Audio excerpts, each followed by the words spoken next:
Archery is all about consistency. The information provided in this video series is not the only way of doing things, but it has proven successful for me and many other archers. Bow Only's mission is to give you information so that you can be the best shooter that you strive to be. In this video, I'm going to show you the easiest way I've found to learn how to shoot a hinge release with a click properly.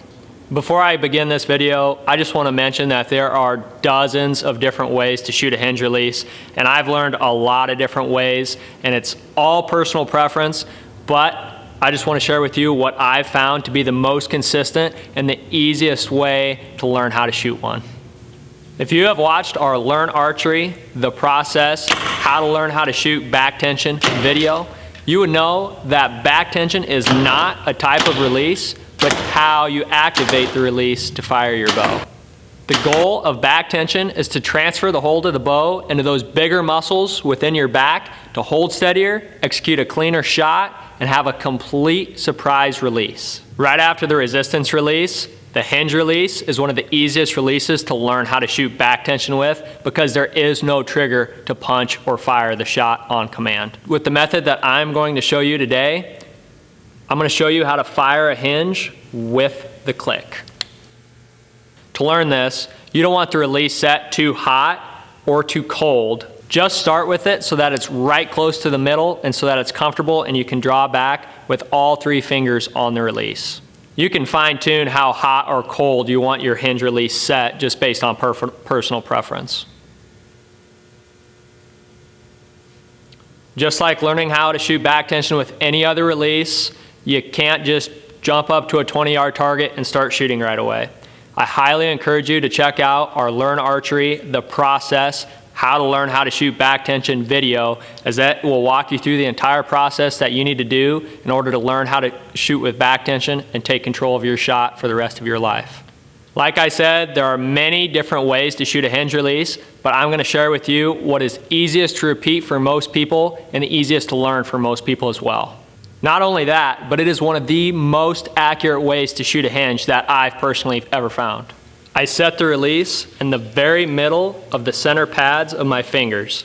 If I get too deep on my hand in the release, it prevents that natural rotation from occurring. It is common for people to keep their middle and their ring finger too shallow in the release. Too shallow, meaning that the middle and the ring finger are not set deep enough or wrapped enough around the handle of the actual release itself. Similar to how I shoot a thumb release, I keep my fingers hooked and rigid around the handle of the release while keeping tension in my hand. It's almost like I'm making a fist with my hand, but not quite to that extent.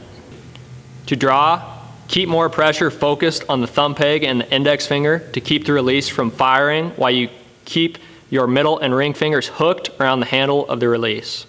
As you draw back and come into anchor, I keep the tension in my hand and take my thumb off the thumb peg to rotate the release to the click as I come into anchor. It's important to come into that click as you anchor so that you're always starting in the exact same position every single time, and it'll keep you from jerking and twisting off that shot if you're aiming and then it clicks.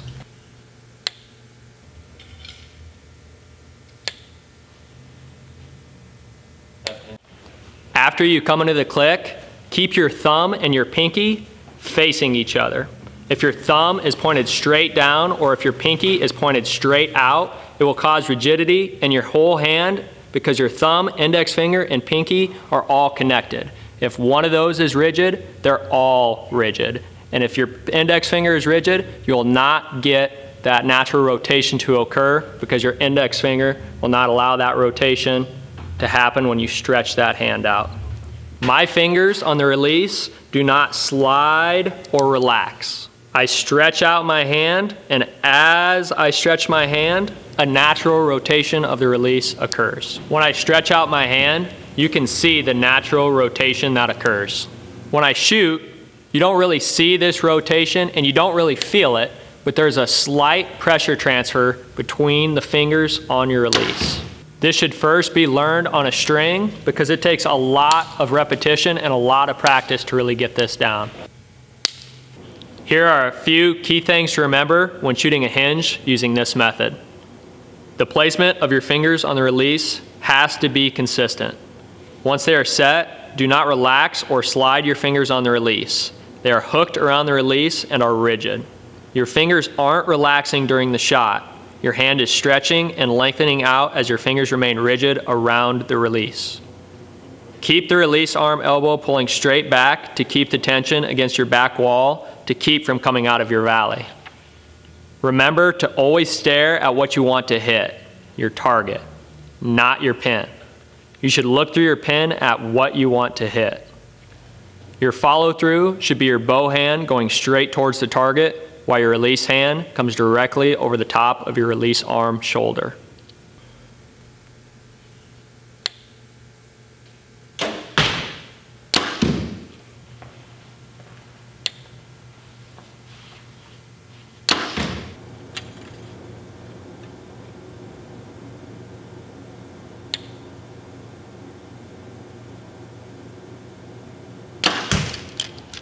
If you have any questions about this process, please comment on this video below or message us at Bowonly Outdoors on Instagram or Facebook.